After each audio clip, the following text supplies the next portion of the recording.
Et bonjour à toutes et à tous. Nous sommes donc ici pour le débat. Je remplace Valérie, expert toute cette semaine, qui est avec vous. D'habitude, les chroniqueurs habituels que vous retrouvez, vous en avez l'habitude évidemment sur Sud Radio. Joséphine Staron, vice-présidente de Sinopia, docteur en philosophie. Bonjour.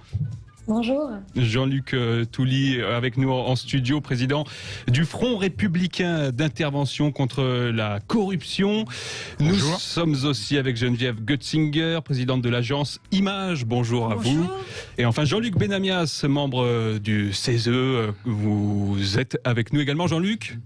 Bonjour. Bonjour. Alors, on va commencer comme d'habitude avec les coups de gueule et les coups de cœur qui ont que vous avez à nous donner aujourd'hui. Et vous vouliez d'abord plutôt nous parler, Jean-Luc Touly, de la situation catastrophique dans les EHPAD. Vous êtes membre notamment d'un comité de résidents, hein, c'est ça, et la situation vous alarme actuellement, évidemment avec le Covid, mais pas seulement, hein, c'est ça. Pas seulement, parce que d'abord j'ai écrit un livre avec Roger Langlais il y a un peu plus de 2 mois qui s'appelle Les requins de la fin de vie, qui est une enquête qui a duré 3 ans sur les EHPAD, mais depuis, et c'est du vécu, parce que j'ai ma mère dans un EHPAD, et je suis donc responsable d'un comité de famille de résidents, et si vous voulez, on ne peut plus les visiter quasiment, de peur effectivement qu'ils attrapent les Covid. Malheureusement, ce que je vois, c'est qu'il y a un amaigrissement colossal de quasiment de tous les résidents, un ennui extrêmement important parce qu'il manque de personnel, il y a beaucoup d'intérimaires, il n'y a plus d'animation. Donc, si vous voulez, les journées sont très très longues, il y a quasiment pas de visite ou très peu. Donc, tout ça entraîne, si vous voulez, probablement une mortalité qui va s'accentuer, non pas des effets du Covid, mais plutôt des effets d'un isolement total et qui est vraiment très mal ressenti. Je les ai encore vus avant-hier, les personnes les plus vaillantes, parce qu'il y a beaucoup aussi de gens dépendants qui, eux, ne sortent pas de leur chambre, mais ceux qui ont la chance de sortir un petit peu, malheureusement, il n'y a pas d'effectif pour, soit parce qu'eux-mêmes ont attrapé le Covid, ou parce qu'ils ont pris des vacances, et c'est bien mérité depuis des mois, ils sont vraiment surchargés d'activités, etc. Et donc, à partir de là, les résidents sont quasiment tout seuls, c'est désert. Donc, je ne remets pas en cause le personnel lui-même, mais simplement, il n'y a pas assez d'effectifs, il n'y a pas d'animation. Le manger, c'est le seul moment où ils peuvent se retrouver. Tout le monde ne se retrouve pas parce qu'on ne veut pas mélanger les gens de peur qu'ils attrapent, justement, qu'ils soient contagieux, qu'ils attrapent cette maladie. Donc, au résultat, j'ai peur qu'il y ait une mortalité du fait de cet isolement qui, aujourd'hui, il n'y a pas de solution, quoi. En tout cas, à court terme. Qu'ils n'ont pas pu, tous ces résidents dans les EHPAD, de passer Noël en famille. En tout cas, c'était compliqué puisqu'il y a des périodes d'isolement qui étaient prévues en cas de sortie. Il fallait prévenir plusieurs jours avant pour pouvoir sortir, 2-3 heures, mais à ce moment-là, vous étiez confiné au minimum 7 jours. Donc, quand eux-mêmes étaient confinés pour une partie, depuis plus d'1 mois, vous voyez, ils n'ont pas envie de sortir. Et puis, ils ne sont pas en état de sortir, si vous voulez. Ils sont complètement dans un état ils ne parlent presque plus. C'est vraiment, ça fait de la peine de voir ça. Et je vous dis, il y a un manque de personnel formé. Et donc, forcément, tout ça va de pair avec un effondrement des relations minimum, quoi, que ces gens-là pourraient attendre de 75 à 100 ans, puisqu'il y a une personne qui dans cette EHPAD qui a un peu plus de 100 ans. Donc tout ça fait de la peine de voir ces personnes-là sans visite quasiment et sans possibilité de s'exprimer. Voilà. Et on reparlera tout à l'heure de la situation dans les EHPAD quand nous évoquerons la campagne de vaccination qui vient donc de débuter, puisque ce sont les personnes résidant dans les EHPAD qui ont été désignées comme prioritaires de cette campagne de vaccination. Je voulais qu'on évoque ce coup de gueule de Jean-Luc Benamias sur la grève des poubelles à Marseille, c'est ça, Jean-Luc ? Tout à fait ça. C'est une grève partielle, puisque c'est que dans certains arrondissements, 15e, 16e et 11e de Marseille, pour ceux qui connaissent. La particularité, c'est que c'est assez courant à Marseille, les grèves. Et donc, on était passé à la fin du fini parti, vous savez, c'était la gestion d'avant. avant la nouvelle mairie, puis même pendant la gestion de Godin. Là, il s'agit d'une grève face à on a passé, la métropole marseillaise, pas la mairie, a passé un accord il y a maintenant plusieurs années avec des boîtes privées qui s'occupent de la gestion des poubelles. Et ce sont des conflits, ce conflit dure depuis 11 jours. Vous voyez un peu le problème, hein, très, très vite, c'est assez facile à voir, dans des quartiers plus que populaires. Voilà. Et donc, quoi qu'on fasse par rapport à ça, on n'arrive jamais à négocier. Or, les salariés font grève pour des raisons qui les concernent, hein, qui sont sans doute fortement justifiées, mais on ne sent jamais les possibilités de discussion. Et quand on demande à la métropole, alors, on fait quoi? Et la métropole dit, il y a un contrat qui a été passé, on peut rien faire. Les habitants de ces quartiers commencent à eux-mêmes gérer dans ces cas-là les poubelles. Certains, dans une cité, ont loué des énormes bennes pour mettre des poubelles dans une benne, pour éviter qu'elles circulent dans la rue. Enfin, vous voyez tout ce que ça peut concerner. Voilà, c'est très agaçant parce que moi, ça fait 20 ans que je vis à Marseille. Et ce phénomène de grève des poubelles, c'est pas nouveau. Dans beaucoup de villes, hein, mais est très récurrent. Et à un moment donné, on se dit, quelqu'un s'en occupe ou pas? Et là, je ne remets pas en cause du tout la mairie. Hein. L'accord de gestion des déchets est un accord avec la métropole, c'est-à-dire l'ensemble du département des Bouches-du-Rhône quasiment. Voilà, c'est agaçant. Et je ne vis pas dans ces quartiers-là. Moi, je vis dans un autre arrondissement, 4-5 pour ne pas le cacher. Je pense à tous ces dizaines de milliers de personnes qui vivent depuis au moins 11 jours dans un cadre de vie peu agréable. Jean-Luc Touly. Oui, je connais malheureusement bien ce problème de délégation de service public à Marseille. Bonjour Jean-Luc. Sur l'eau, sur l'assainissement, sur les déchets, ce sont toujours les mêmes entreprises, avec toujours les mêmes élus, Monsieur Godin, Madame Vassal, hein, et puis aussi Loïc Fauchon, qui a un rôle aussi très important, et qui a plus de 70 ans, mais qui est encore très, très, très présent. Il n'y a aucun contrôle. Je ne veux pas parler de corruption, de conflit d'intérêts, mais franchement, à Marseille, ça fait très longtemps que ça dure. Et on peut espérer que la nouvelle municipalité change de braquet, comme il se passe à Bordeaux, à Lyon et dans d'autres communes, où ces contrats de délégation de service public, avec une entreprise comme Veolia qui veut absorber Suez, on sent une concurrence effrénée. Et évidemment, c'est l'usager qui trinque, quoi. Là, c'est de Richebourg, hein. C'est la même chose, hein, on est d'accord. C'est la même chose, absolument. La mairie n'a pas la main, hein, je viens de le rappeler. L'ensemble de ces contrats ont été passés sous le règne de M. Godin, qui avait déjà changé les choses par rapport à d'autres grèves successives qui avaient duré très longtemps. Voilà. Je ne dis pas que c'est simple, hein, c'est jamais simple, mais 11 jours, c'est beaucoup. Surtout qu'on ne voit pas le bout du tunnel du tout. Alors, on va passer maintenant, on va parler un peu de culture. Vous vouliez notamment nous parler, Geneviève Gunzinger, du 125e anniversaire de la première séance de cinéma. Oui, c'est un coup de cœur pour le cinéma en cette période où le cinéma est en souffrance, où la culture, d'une manière générale, a été la grande sacrifiée de cette pandémie et de nos politiques publiques de gestion de la Covid-19. Donc effectivement, 125e anniversaire de cette première séance de cinéma à Paris, organisée par les Frères Lumière. Voilà. À l'époque, l'occasion, ils avaient loué une petite salle en sous-sol de ce qui est aujourd'hui l'hôtel Scribe. À l'époque, ça s'appelait le Grand Café. Ça a été un succès. Je ne sais plus le nom du titre, mais enfin bon, à l'époque, ça a été un succès. La première séance a été un petit succès, la deuxième tout de suite succès phénoménal. Et je voudrais dire et rappeler que en ces moments de grande difficulté pour ce secteur qui est essentiel, rien ne remplace le cinéma. Les plateformes, c'est important, la télévision, c'est important. Il y a d'ailleurs une coexistence qui se fait tout à fait naturellement entre l'ensemble, mais le cinéma, c'est autre chose. Le cinéma, c'est un moment de partage dans une salle entre des gens qui ne se connaissent pas. C'est un moment d'émotion collective, et donc voilà, je voulais ce coup de cœur pour le cinéma. Rien ne le remplace, et j'espère qu'on va le retrouver très vite, parce que c'est quelque part très injuste dans la mesure où les salles de cinéma, comme les salles de théâtre, avaient pris des précautions extrêmement strictes, et que il n'a jamais été démontré qu'une seule salle ait été un cluster. Donc voilà. C'est un peu la France, pays de l'exception culturelle, pays dans lequel la culture est quelque chose de si important, on a sacrifié le cinéma, et donc mon coup de cœur du jour pour le cinéma. Justement, Joséphine Staron voulait nous parler, elle, dans le prolongement, peut-être c'est un peu la même problématique qui se pose au musée. Joséphine Staron, c'est votre coup de gueule sur la fermeture évidemment de ces lieux de culture très important? Oui, alors pendant les fêtes, on a pu aller dans tous les magasins, petits et grands, mais en revanche, nos musées et l'accès à la culture, pour leur part, sont restés désespérément fermés. Alors moi, j'aimerais qu'on m'explique en quoi il est plus risqué pour notre santé de déambuler dans des salles de musées ou dans des châteaux dont regorgent nos villes et nos provinces que de s'entasser dans les rayons d'un magasin ou d'un supermarché. Et puis, alors même qu'on peut acheter un produit culturel provenant de l'autre bout de la planète, on ne peut pas aller visiter le musée des beaux-arts régionaux ou des traditions populaires qui se trouvent au coin de notre rue. Et moi, je trouve qu'on est là face à une nouvelle incohérence de la part des pouvoirs publics.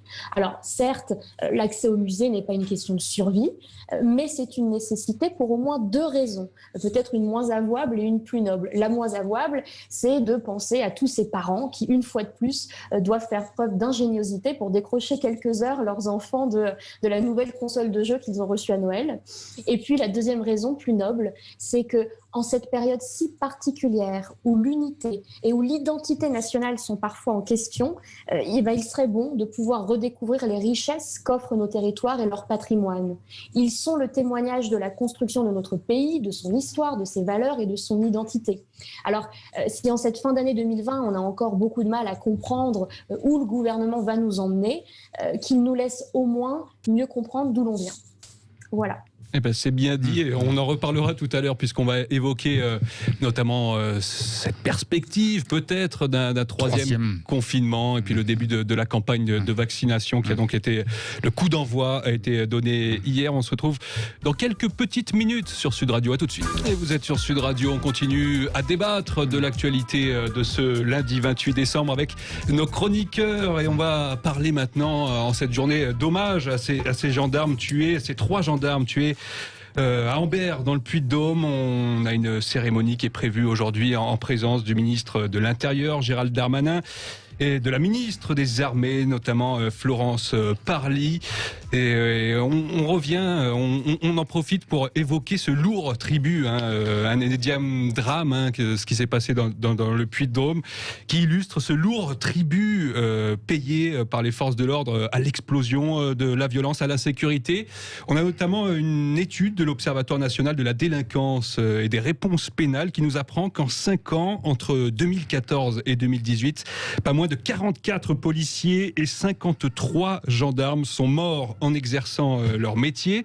Et on se demandait, on voulait poser cette question, les forces de l'ordre sont-elles suffisamment valorisées dans le contexte actuel face à cette explosion de violence? Je ne sais pas qui veut commencer. Jean-Luc Benamias, par exemple? Ouais.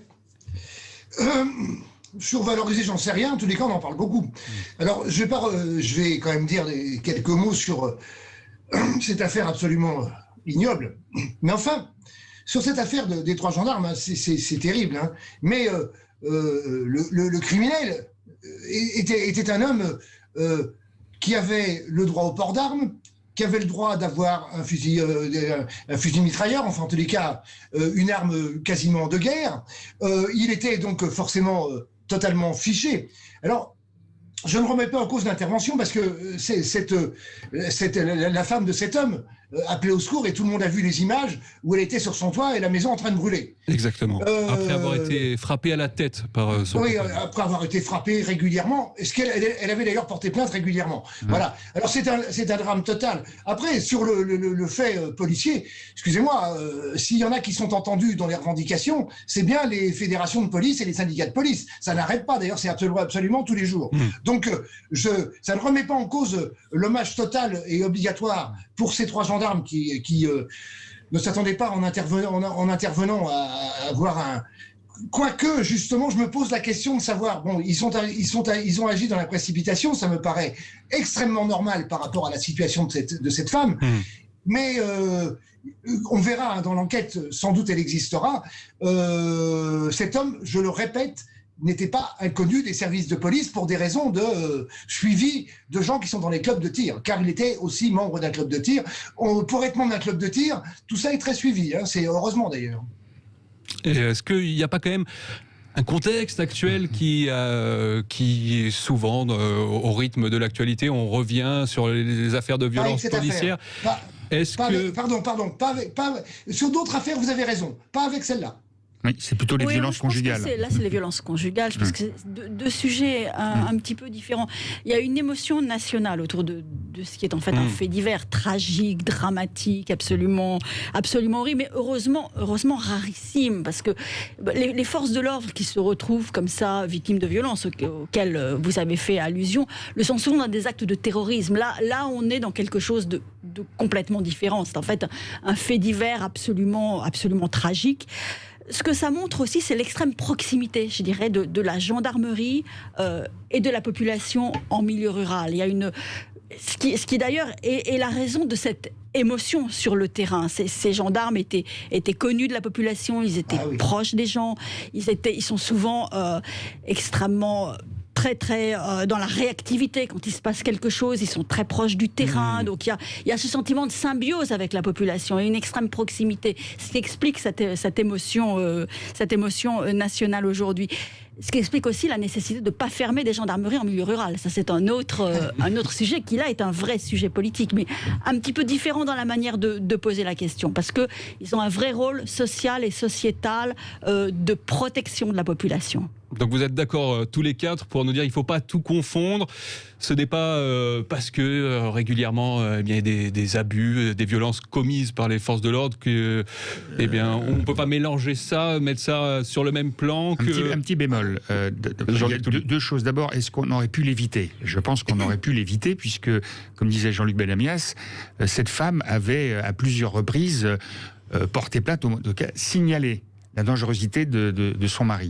Ça, c'est la première chose. Donc, peut-être que est-ce qu'il y a suffisamment de lois qui protègent les femmes battues, violences conjugales ? Je pense que peut-être qu'on peut faire des efforts là-dessus et que la police puisse avoir des moyens d'intervention, mais avant le passage à l'acte.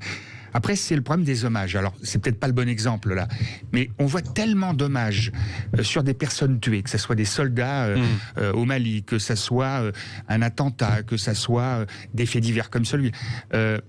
Je voudrais pas c'est normal qu'il y ait un hommage national, mais je voudrais pas qu'on banalise, parce qu'en fin de compte, on fait un hommage, on dit c'est scandaleux, et puis ça continue. Il n'y a pas de mesure. C'est pas facile, hein, je veux pas jeter la pierre au gouvernement, et au gouvernement au pluriel d'ailleurs, mais on peut pas simplement rester à des hommages, quoi. Je comprends les policiers qui sont victimes aussi de violences. Je comprends aussi, j'étais un peu gilet jaune, les violences aussi policières vis-à-vis, etc. Mais en même temps, toutes ces personnes, et tu as bien fait de le dire aussi, c'est en monde rural, là c'est pas en banlieue, c'est pas dans les grandes villes, il n'y a plus de services publics, il n'y a plus de postes, il n'y a plus de... Voilà, donc tout ça fait que, et puis la parole des gouvernements et du gouvernement actuel, on le voit pour les vaccins, mais on va en parler, est totalement discrédité. Donc tout ça crée un profond malaise, et les hommages sont nécessaires, mais ne sont pas suffisants, en tout cas. Et pourtant, sur ce sujet des violences conjugales, c'est l'une des priorités du quinquennat. On a un grand plan qui a été présenté. Mais le nombre de femmes qui sont tuées ou violentées, c'est de plus en plus, quoi. On en parle de plus en plus, et c'est une réalité. Moi, je l'ai vécu dans ma ville, mais c'est un fait divers particulier. Mais il se passe pas grand-chose, quoi, derrière. Et il faut que la personne soit tuée ou fortement blessée pour qu'on intervienne. Est-ce qu'on peut pas intervenir avant, surtout lorsqu'on souvent des femmes maintenant de plus en plus, et c'est bien, le signal. Mais si en fin de compte il n'y a pas de réaction, peut-être qu'elles n'ont même plus le signaler. Avec une résurgence liée au confinement aussi. On a vu quand même une explosion de cas de violence à la fois conjugale, à la fois de violence parentale, dans un univers clos, effectivement cloisonné, fermé dans l'intimité. Ça a accentué ce drame. Joséphine. Moi, j'aimerais Joséphine Staron. Sur la question que vous posez sur la valorisation des forces de l'ordre. Moi, je pense qu'effectivement, elles ne sont pas du tout valorisées, et ça n'a rien à voir avec le drame tragique auquel on a assisté récemment. Il y a un manque de reconnaissance évident de nos forces de l'ordre, de nos policiers, et finalement, c'est un peu deux poids, deux mesures, ou alors je t'aime moi non plus quand on parle de la police. D'un côté, lorsqu'il y a un attentat, on les encense, on les soutient, on leur témoigne notre reconnaissance. Et puis dès qu'il y a une bavure policière, là tout d'un coup la sphère médiatique s'abat sur eux, les réseaux sociaux exacerbent tout ça et la sphère politique a un double discours. Un coup elle les soutient, un coup elle les accable. Donc finalement cet affaiblissement des forces de l'ordre auquel on assiste, c'est un affaiblissement de la nation tout entière. Parce que, ok, jusque-là, il y a eu une grande résilience des forces de l'ordre et il faut quand même le leur reconnaître. Ils n'ont pas cédé, ils n'ont pas craqué. Il y a des bavures, certes, mais ce sont des exceptions qu'il ne faut pas généraliser. Mais on va peut-être arriver demain à un point de rupture dont on a pu voir les prémices au début de la crise des Gilets jaunes, lorsque les forces de l'ordre ont déposé les casques à terre en signe de soutien. À un moment donné, est-ce que les forces de l'ordre ne vont pas dire stop ? Il ne faut pas oublier que la fonction des forces de l'ordre, ce n'est pas en premier la répression, mais la protection. La sécurité étant la première de nos libertés. S'ils ne nous protègent pas, qui le fera ? Donc on est là quand même face à mon avis, à un problème très profond et à un manque de reconnaissance qui aura des conséquences importantes si on ne les prend pas en considération. Je suis pas d'accord. Oui, Jean-Luc Benamias, peut-être. Vous n'êtes pas d'accord ? Je l'ai déjà dit, je me répète, il n'y a pas une profession depuis au moins 3 ans qui n'a été autant défendue par un gouvernement et par un président. Les syndicats sont reçus du jour au lendemain quand on veut. On laisse parfois même manifester pas des gendarmes d'ailleurs, des policiers en uniforme qui, en plein confinement, c'est-à-dire que c'est totalement interdit. Non, ils ont clairement, c'est la corporation qui est la mieux suivie, la plus suivie par l'État français aujourd'hui. Alors après, je le reconnais que leur situation est compliquée, difficile, puisqu'on leur demande de tout faire, on leur demande à la fois de gérer la sécurité dans les manifestations, on leur demande de gérer les amendes par rapport au confinement, on leur demande, et ainsi de suite, et ainsi de suite. Ce qui fait qu'effectivement, ces gens-là n'ont jamais un jour de vacances, puisque c'est continuel. Et là, vous allez voir, entre le 30 et le 31 décembre, ça va être terrible, quoi. Je veux dire, ils vont être obligés d'être partout à la fois. Bon, ok, mais ne disons pas que cette corporation est oubliée par le gouvernement et l'État. Ça n'est pas vrai. On est vraiment, ils mettent une pression d'enfer. Je peux comprendre qu'ils soient extrêmement fatigués, comme je comprends d'ailleurs que les professions de santé soient extrêmement fatiguées, mais ils sont moins souvent reçus, je peux vous le dire. En tout cas, on ne peut pas nier qu'il y a un manque de moyens évident de la police. Il suffit d'aller porter plainte dans un commissariat pour se rendre compte de la dégradation des locaux, du matériel totalement obsolète. Et ça, même si vous dites qu'ils sont entendus, en tout cas, ce n'est pas un sujet nouveau. Et malgré les réclamations, les moyens n'augmentent pas. Donc je pense que la question demeure. Et il y a un moment, c'est un vrai sujet de gouvernance auquel il va falloir répondre. Il ne s'agit pas d'écouter uniquement les représentants ou les syndicats, il s'agit d'agir. Et c'est vrai aussi que ces dernières années, petit à petit, on a vu de plus en plus de manifestations de policiers pour exprimer ce malaise. Il y a les pompiers aussi qui pourraient aussi, qui sont pas très reconnus, qui sont de plus en plus vilipendés par une certaine population, qui travaillent de manière précaire. Il n'y a pas de moyens. Alors c'est vrai qu'il y a, je suis d'accord avec Jean-Luc, quelque part ils ont eu pas dire quelques miettes, mais que ça soit les professions de santé ou eux, c'est pas 100-200 euros de plus par mois qui va régler le problème, parce que déjà il y a un retard considérable dans les rémunérations, que ce soit, je vous dis, dans les professions de santé ou enfin dans les EHPAD, quand je vois les personnels qui font presque 10-12 heures par jour pour un salaire de SMIC, si vous voulez, bon, alors que c'est du personnel d'Afrique subsaharienne. Alors parce que peut-être pour ça, ils vont pas rouspéter. Mais c'est vrai que c'est quand même, il y a un tel retard que ça va être difficile de rattraper, même si les milliards aujourd'hui, on les trouve facilement. Donc, en fait, on est dans l'un des pays d'Europe dans lequel. Je suis désolé, je dois vous interrompre. On marque une petite pause, on revient tout de suite, rassurez-vous. Et nous sommes de retour avec nos éditorialistes, nos chroniqueurs, Jean-Luc Benamias, Joséphine Staron, Jean-Luc Touly, Geneviève Gutzinger. Et on va parler maintenant de ce 3e confinement qui est possible, en tout cas, c'est ce qu'a laissé entendre le ministre de la Santé, Olivier Véran, hier dans les colonnes du journal du dimanche, malgré l'espoir aussi que représentent les premières vaccinations réalisées hier avec le coup d'envoi de cette campagne de vaccination. Une situation sanitaire qui, en parallèle reste critique en France. Et on s'interroge à nouveau sur la gestion du gouvernement, et notamment est-ce que c'était pertinent de nous laisser nous réunir, notamment pour Noël, et pour nous dire peut-être dans quelques jours qu'il va falloir à nouveau se reconfiner pour stopper le virus. Je ne sais pas qui veut intervenir en premier, Geneviève Guttinger. Je pense que c'était indispensable de nous laisser nous réunir pour Noël. Vous parliez tout à l'heure de la situation dans les EHPAD, absolument. Je pense qu'il y a des problèmes psychologiques qui sont absolument catastrophiques et que tout ça est insupportable pour la plupart des gens et que cette soupape était absolument indispensable. Un troisième reconfinement serait insupportable, je pense, réellement. C'est pour ça, c'est peut-être un peu... C'est ce qui s'est passé aux États-Unis avec Thanksgiving notamment. Est-ce qu'on a pris le risque quand même d'un rebond épidémique en laissant les gens se réunir pour Alors, Noël ? Il y a rarement eu autant de personnes qui se sont fait tester dans un laps de temps aussi rapproché. Donc, j'ai l'impression qu'il y a quand même de la part de tout le monde aujourd'hui une vraie prise de conscience qu'il fallait être protecteur vis-à-vis des plus anciens, des plus âgés, de ses parents, et que finalement ce 25 décembre, ce jour de Noël a été relativement bien géré. Là où vous avez raison, c'est que le vaccin est un immense espoir. Ça devrait être un immense espoir, si on allait un petit peu plus vite. Parce que le sentiment que j'éprouve, là encore, c'est qu'on est, une fois encore, à la traîne. Voilà. Pourquoi est-ce qu'en France, on vaccine 20 personnes par jour, alors que dans certains pays, on vaccine 1 million de personnes par semaine ? Oui. Donc là, il y a quand même un vrai sujet. On sait que pour commencer à faire véritablement reculer l'épidémie, il faudrait environ 40% de la population soit vaccinée. Voilà, la fameuse immunité collective. Exactement. Et la campagne de vaccination grand public ne commencera, elle, qu'à l'été à peu près. Donc, c'est vrai qu'on a encore... Non, mais donc c'est surréaliste. Donc, ça implique d'éventuels nouveaux reconfinements. Ça implique... On a déjà perdu 11% de PIB à ce stade. Donc, ça implique à nouveau une économie à la traîne. Ça implique des dépressions. Ça implique éventuellement des suicides. Ça implique des catégories entières de la population et de professions qui sont sacrifiées. Et donc, franchement, je ne comprends pas pourquoi on traîne de cette manière sur le vaccin. Comme je ne comprends pas qu'on ait évacué aussi rapidement la question éventuellement de l'obligation de vaccination. On l'a évacuée. C'est une question qu'on aurait pu poser.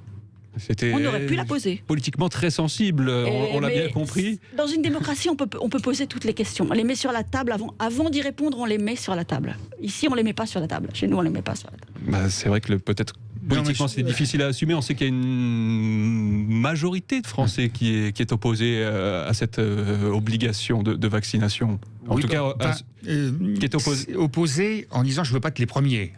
Oui. Je vais voir ce qui va se passer. Oui, ça va peut-être évoluer. S'il y a des courageux qui vont y aller, ouais. et puis s'il n'y a pas trop d'effets secondaires, a priori il n'y en a pas, puisque aux États-Unis ou dans d'autres pays qui ont déjà commencé en Angleterre, comme tu disais, 1 million par semaine, on aurait eu des informations a priori.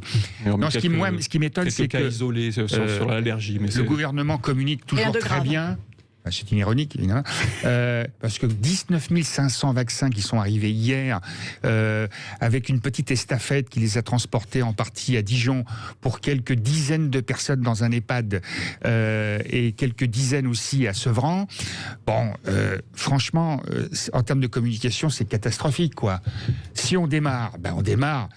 Et on organise, on anticipe, comme en Angleterre, on installe des barnums, parce que là on ne sait pas très bien, est-ce que c'est le médecin généraliste, le pharmacien, mais comment ça va se passer concrètement, et puis là on parle on sait qu'il y a un premier vaccin, une première dose qui est donnée, puis une deuxième dose 3 semaines après.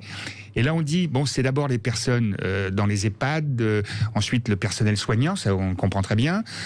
Tout ça, ça va déjà, c'est janvier-février, peut-être un peu plus au-delà. Puis après, les gens de 75 ans, puis après, les gens de 65 ans. Et puis tout le monde, ça ne sera pas avant septembre, octobre. Et il faudra du temps. Et là, je ne parle pas de ceux qui ne veulent pas. Parce que ceux qui ne veulent pas, ils ont la liberté de ne pas le vouloir. Par contre, chacun devrait se responsabiliser en disant « je ne le veux pas », à ce moment-là, moi je reste, je ne veux pas être contagieux si je l'attrape, Donc je reste plutôt, je fais pas de voyage. Vous voyez, on s'autodiscipline. Oui. Bon, mais ça a été plus ou moins refusé par l'ensemble du mouvement politique en disant là, c'est liberticide, c'est liberticide. Non, il faut être responsable. Mais en tout cas, on a du retard. On a été du retard pour les masques, pour les tests. Maintenant, on nous fait une grosse publicité avec des chaînes médiatiques, etc. On voit que 19 500 doses. Mais franchement, qu'est-ce que c'est que ça? Et il faut au moins 40, voire plus, pour qu'on soit immunisé. Mais on va y arriver quand? En 2022? C'est ça le problème. Et on parle d'un troisième confinement, si vous voulez. Alors c'est Comment ça, la justement, parole... cette arme de la vaccination, on a compris qu'elle allait mettre du temps encore avant de se déployer pleinement, et il nous reste finalement une arme qui nous est en tout cas présentée comme telle, exactement, oui. Un troisième confinement. Est-ce qu'on pourrait vraiment supporter un troisième confinement? Les restaurateurs, je pense pas. Hein. Les cafés, les restaurants, les salles de sport, le théâtre, le cinéma, les musées. C'est pas possible, ça. Hein? Les bars, c'est pas possible. Surtout, comme disait Joséphine, quand on voit dans les hypermarchés, etc., là on consomme, on peut y aller, là. Hein. Non, il faut être sérieux. Et là, on a un gouvernement, je pense... je veux pas trop le critiquer, même si je suis pas du tout adepte à ce gouvernement-là, mais parce que c'est pas facile, quelque gouvernement que ça soit. Mais franchement, là, c'est des amateurs, quoi. Franchement. Et pour autant, quand on fait un peu un tour d'horizon, en tout cas par rapport à nos voisins européens, on a une deuxième vague en France qui est quand même un peu plus, un peu moins violente que ce qui peut se passer, par exemple, en Allemagne, au Royaume-Uni, ou même en Italie. Peut-être parce que la première était plus forte. On s'est aperçu aussi que dans les régions de France dans lesquelles la première vague était très forte, la deuxième a été moins forte. C'est le cas de l'Île-de-France, par exemple. Alors, parce que si le deuxième confinement avait été fait un peu plus tôt, parce qu'on savait, en tout cas pas des gens comme moi, mais les médecins, enfin le gouvernement savait que il fallait reconfiner à un certain moment. On aurait dû anticiper. Oui, on l'a pas fait. Alors on l'a fait avant les autres, par contre, la fin du deuxième confinement. Donc le reconfinement. Est-ce que finalement tous les dirigeants européens sont confrontés à cette problématique du manque d'anticipation et naviguent un peu tous à vue? On voit que même la chancelière allemande, Angela Merkel, qui avait été plutôt félicitée pour sa gestion lors de la première vague. Le roi je sais plus, de Suède ou de Norvège, qui a reconnu lui-même qu'il y avait des erreurs et qui s'est fait tester, qui s'est fait vacciner en direct, comme Elisabeth, la reine d'Angleterre, bientôt 95 ans, et son mari 100 ans. Ils sont en pleine santé, ils n'ont pas beaucoup de travail non plus. Hein. Mais si vous voulez, la parole publique, la parole du gouvernement, elle est totalement... personne n'y croit, quoi. Donc tout ça fait, par rapport au vaccin, ça ne donne pas très envie, quoi. Et c'est malheureusement, c'est la solution. Jean-Luc Benagnas, peut-être sur cette dévalorisation de la parole publique face à cette gestion de crise sur le Covid. Moi, je pense que nos concitoyens, à 95%, jouent le jeu de manière formidable. Vous pouvez le voir quand vous circulez. Le port du masque est maintenant totalement, au-delà de l'obligation, il est totalement, évidemment, mis en œuvre. Je ne crois pas qu'une société puisse vivre en confinement régulièrement pendant des mois et des mois. Ça n'existe pas. Ça n'est pas possible. Il serait temps que ce gouvernement et le président de la République, puisque c'est lui qui fait tout, disent, voilà, maintenant on va faire une programmation pour 6 mois, 8 mois. On va dire, allez, jusqu'à fin juin. On va dire, voilà, on fait ça, il y a couvre-feu par couvre-feu, 22h, 20h, on met les choses en place. Mais on arrête d'avoir tous les 15 jours, toutes les 3 semaines, des changements de tendance. Alors là, je parle des histoires de confinement. Après, sur les vaccins, vous l'avez déjà dit, qu'est-ce que c'est que ça? 19 000 vaccins, voilà. Alors moi, je le dis, et c'est pas une provocation, pour que la confiance revienne, parce que la confiance n'est plus du tout là, notamment sur les vaccins, et Jean-Luc l'a très bien dit. Eh bien, que l'ensemble du gouvernement, publiquement, se vaccine. Que l'ensemble des députés de la majorité, publiquement, se vaccinent. Et là, on verra quelles sont les sensibilités diverses qui existent dans la population et qui doivent bien exister aussi au niveau du gouvernement ou au niveau de la majorité. Parce que ça n'est pas si simple. Qu'il y ait des inquiétudes, c'est compréhensible. Un vaccin aussi mis en place aussi rapidement, incroyable. Il y a des milliards qui ont été mis, ça peut se comprendre. Voilà. Moi, je suis comme l'ensemble de nos concitoyens. Je suis une personne, entre guillemets, dite vulnérable. j'attends de voir 15 jours, 3 semaines, 1 mois, comme beaucoup de gens. Je ne suis pas anti-vaccin du tout, mais de voir quels sont potentiellement les effets secondaires qui peuvent arriver. Et je suis... Geneviève, désolé, moi, l'obligation dans un pays, on a déjà beaucoup d'obligations en ce moment. Faire attention aux libertés publiques, sérieusement, par rapport à un certain nombre de thématiques, notamment celle-là, par rapport à la population, parce que sinon, on peut être dans une situation... Jean-Luc, on a 11 vaccins obligatoires pour les enfants. Personne n'estime que ça porte atteinte aux libertés publiques. Quand tu te déplaces en Afrique, tu dois être vacciné contre la fièvre jaune. Personne n'a jamais dit que ça portait atteinte aux libertés publiques. Le fait de les rendre obligatoires de cette manière-là pendant une pandémie dont on ne sait pas encore quels sont exactement les effets secondaires, parce qu'on n'a pas eu le temps, bien évidemment, de les voir, demande quand même effectivement de la réflexion. Les vaccins que vous évoquiez. Sur l'idée peut-être d'un reconfinement express pour le jour de l'an, on a certains qui commencent à émettre cette idée-là pendant 3 jours, des élus. Qu'est-ce que vous en pensez ? Moi, je pense que déjà, on a... le problème du gouvernement, c'est... Il y a une stratégie globale, c'est normal, il en faut, mais on n'a pas d'application locale de cette stratégie. Alors qu'on a quand même des territoires qui sont très inégaux face au virus et probablement face à une 3e vague ou à une continuation de la 2e vague. Donc, pourquoi ne pas s'appuyer davantage sur les préfets, sur les élus locaux, sur les maires, pour territorialiser les décisions et éventuellement pour ordonner des confinements locaux, régionaux, en fonction du taux de l'épidémie dans certains endroits. Donc moi, je pense que c'est quand même un écueil important de la stratégie du gouvernement, c'est cette non-territorialisation. Et pourtant, c'est pourtant un axe fort développé par le Premier ministre, Jean Castex, qui, on le rappelle, avait aussi été le monsieur déconfinement avant d'être le monsieur reconfinement. Et il a beaucoup communiqué sur ce sujet, sur... l'accompagnement au niveau local, s'appuyer sur le couple préfet-maire notamment. Alors, il l'a dit, maintenant, ça ne s'est pas traduit dans les faits, de le voir dans les faits. Si, à certains moments, à certains endroits, mais là, si demain on parle d'un reconfinement national, ça va être difficilement compréhensible, notamment quand on voit la carte des contaminations. Il y a encore une inégalité régionale forte. Alors pourquoi reconfiner tout le monde ? Pourquoi remettre tout le monde dans le même bateau alors qu'on pourrait rationaliser tout ça et ne pas pénaliser l'ensemble de l'économie aussi nationale ? Complètement d'accord, Joséphine, là-dessus. En même temps, on a vu les difficultés quand on avait décidé, quand le gouvernement avait décidé de fermer les bars et les restaurants sur Marseille, simplement au départ. On a vu les cris d'orfraie que ça avait créé à l'époque et ces grands discours anti-parisiens qui s'étaient développés sur place. Donc c'est aussi très très compliqué. On est à la fois un pays qui réclame de la décentralisation et qui est profondément centralisateur dans les faits et dans notre manière de penser. Alors on va partir encore une petite pause publicitaire. On revient dans quelques petites secondes sur Sud Radio. À tout de suite. Et en ce dernier lundi de l'année 2020, on se retrouve pour continuer à analyser l'actualité. On parlera du Brexit dans un instant, mais je voulais d'abord peut-être vous faire réagir à cette rencontre qui fait beaucoup parler entre un conseiller d'Emmanuel Macron, Bruno Roger Petit, et Marion Maréchal Le Pen.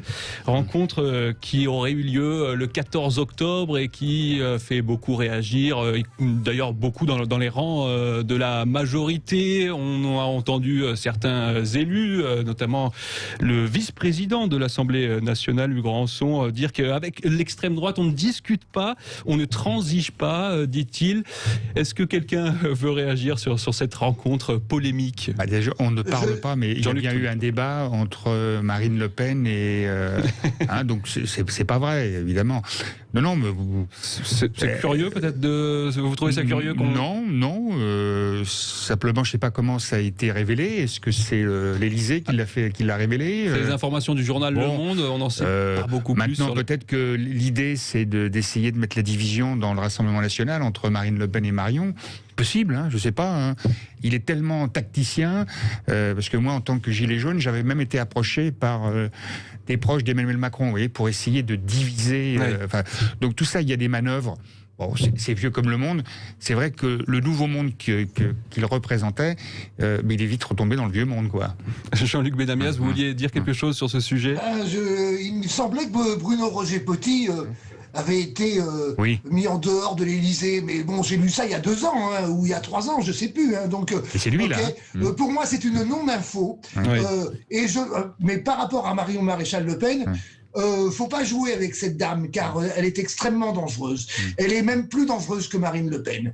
Et à ce niveau-là, ce serait un jeu vraiment stérile, parce que moi, je pense que malheureusement, le Rassemblement national a encore de beaux jours devant lui, notamment par rapport à tout ce que nous vivons et tout ce que nous discutons. Et donc, jouer sur une fiction de division avec Marion Maréchal Le Pen, parce qu'on a déjà Marine, se payer après Marion, on en a la famille Le Pen, c'est bien, mais si ça dure pendant 100 ans, c'est beaucoup. Alors, il nous reste un peu de temps maintenant pour évoquer le Brexit. On a une réunion des ambassadeurs de l'Union européenne qui est prévue aujourd'hui pour lancer la signature de ce fameux projet d'accord par les États membres, qu'il faudra ensuite faire approuver par le Parlement européen. Qu'est-ce que vous pensez globalement de cet accord? C'est du perdant-perdant, hein, c'est ça? Peut-être Geneviève Götzinger. C'est un divorce. Donc un divorce, c'est toujours un chagrin quelque part. Hein. C'est toujours un échec, un divorce. Donc c'est toujours quelque part du perdant-perdant. Maintenant, c'est quand même du gagnant pour les Européens, je trouve. Parce que les Européens ont montré que l'unité et la fermeté pouvaient payer. Et que pendant toutes ces années de négociations avec les Britanniques, ces années de négociations de la sortie du Royaume-Uni, eh ben, ils se sont montrés unis et d'une totale unité. Et ça, c'est quelque chose qui me semble extrêmement important. Donc, ce qui est important maintenant, c'est l'Europe d'après. Moi, ce que j'ai envie de faire aujourd'hui, c'est de me projeter sur la suite. L'Europe sans les Britanniques, malheureusement, c'est eux qui l'ont voulu. L'accord, il fallait un accord. Il fallait un accord pour l'Europe, il fallait un accord pour les Britanniques, parce que les économies sont interdépendantes et parce qu'il fallait qu'il y ait des règles du jeu entre nous, et cet accord existe, donc c'est une bonne chose. Maintenant, l'important, c'est nous.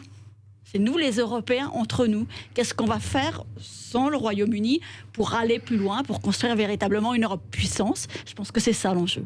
Alors, selon vous, donc, vous nous dites que qu'on en sort finalement par le haut, parce qu'on a beaucoup parlé du risque d'éclatement. On en sort par le haut parce qu'on est resté unis et parce qu'on est resté intransigeant, parce qu'on est resté ferme et parce qu'on est resté d'accord entre nous pour négocier avec le Royaume-Uni. Et que le pire ne s'est pas produit. On pouvait imaginer des problématiques en Irlande du Nord. Le Premier ministre britannique voulait créer une sorte de Singapour avec les places financières. Tout ça, ça n'existe pas en fait. Et ça n'existe pas parce que l'Europe a tenu. Donc maintenant, l'Europe doit continuer sur sa lancée et devenir réellement une Europe puissance politique, puissance diplomatique. Alors Jean-Luc Touly, vous n'êtes pas d'accord avec... Je ne suis pas d'accord parce que d'abord, quand je vois la Pologne et le mouvement religieux représenté par ses dirigeants depuis un certain nombre d'années, le rôle de la femme, enfin bon, c'est une catastrophe. On est unis, tu parles. Par contre, moi, ce qui m'étonne, c'est que pendant des années, de 2015 jusqu'à il n'y a pas longtemps, le Brexit, c'est une catastrophe pour l'Angleterre, mais une catastrophe. Mais quelle erreur! Et puis là, dans les dernières semaines, les pêcheurs français, mais ils vont perdre. Mais tout le monde risquait de perdre s'il n'y avait pas eu d'accord. Non, mais on disait les Anglais, c'est des fous. Ils vont être perdants dans cette affaire-là. C'est vrai qu'il y avait cette idée que les Britanniques perdraient plus que les Européens. Et honnêtement, quand vous suivez l'actualité, vous dites, tiens, c'est bizarre. On risque de perdre, nous pas simplement la pêche, mais enfin la pêche a été mise sur le devant de la scène.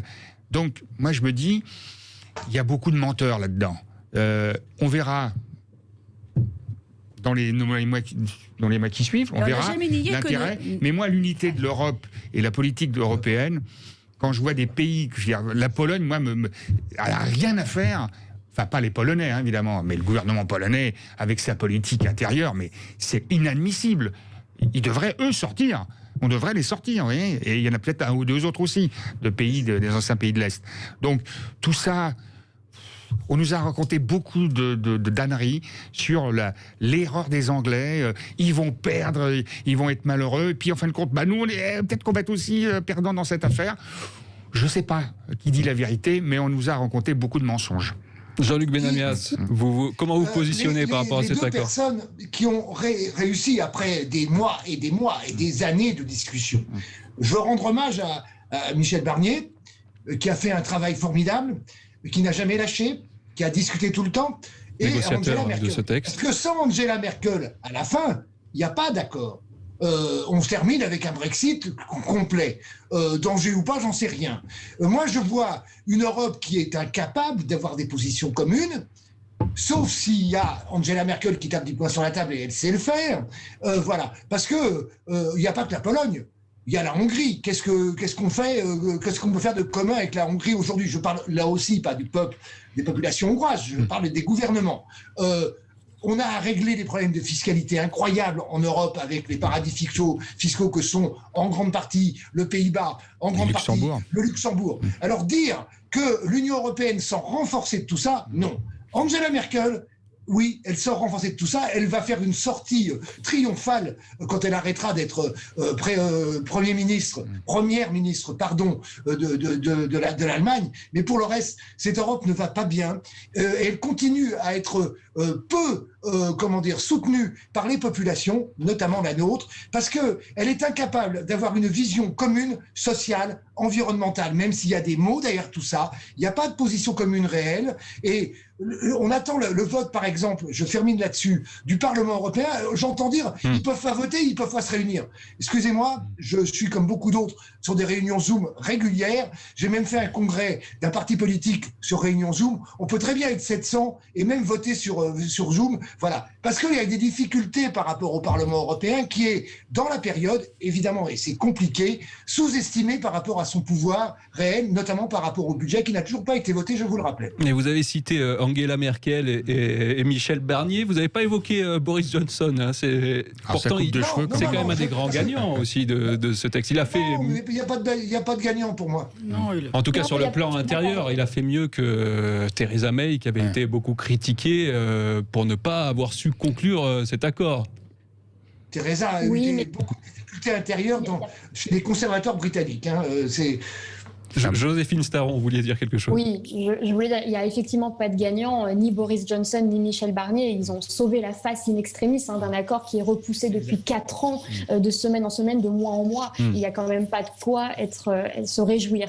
Maintenant, ce qu'il faut regarder, c'est les conséquences. Alors, pour le Royaume-Uni, la conséquence première, c'est un isolement supplémentaire, parce qu'ils vont devoir se rapprocher encore plus des États-Unis, mais les États-Unis ne les considèrent pas comme autre chose qu'un petit pays européen.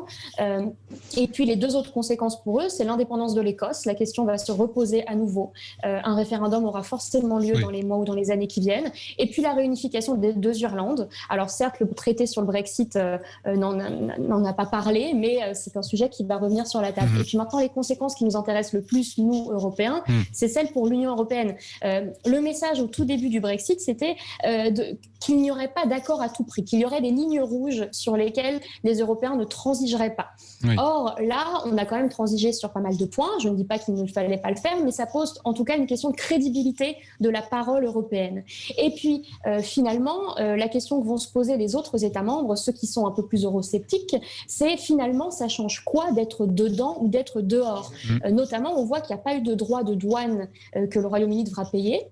Toujours pas. Or, quand même, dès 1968, avec la création de la Communauté économique européenne, c'est bien la suppression des droits de douane qui fait toute la particularité de l'appartenance à l'Union européenne et qui fait toute sa valeur ajoutée. Donc aujourd'hui, pourquoi les États souhaiteraient rester dans l'Union européenne si, en sortant, ils conservent un certain nombre de droits et de prérogatives ? C'est la question que l'Europe va devoir se poser demain, dans l'ère post-Brexit. C'est comment on en est arrivé là et comment on en sort grandi. Donc en quelque sorte, vous nous dites qu'on a ouvert la boîte de Pandore et que ça peut donner des idées éventuellement à d'autres États et qu'on peut aller vers une décomposition progressive de l'Union européenne. Ce que je dis, c'est que les mêmes causes produisent les mêmes effets et donc il va falloir analyser les causes qui ont conduit au Brexit au-delà des fake news de la campagne du référendum qu'on connaît bien, les causes profondes du désamour vis-à-vis de l'Union européenne de certains peuples. Eh bien, c'est une décomposition, recomposition, parce que vous parlez de l'Écosse, vous avez raison. Très rapidement, Jean-Luc Benamias. Il y a une autre région en Espagne qui s'appelle la Catalogne, qui est très très proche à chaque fois quand il y a référendum de voter l'indépendance. Moi, je pense que la recomposition est nécessaire. Je pense que l'Union européenne doit continuer dans une recomposition assez rapide. Alors on doit arrêter là, je suis désolé, mais on a évidemment un temps imparti à respecter. Merci beaucoup à tous les quatre, Jean-Luc Benamias, Joséphine Staron, Jean-Luc Touly et Geneviève Gutzinger d'avoir été avec nous pour débattre de l'actualité. On se retrouve nous dans quelques petites minutes sur Sud Radio pour André Berkoff dans tous ses états. Évidemment, il n'est pas là, mais je le remplace. Donc à tout de suite sur Sud Radio.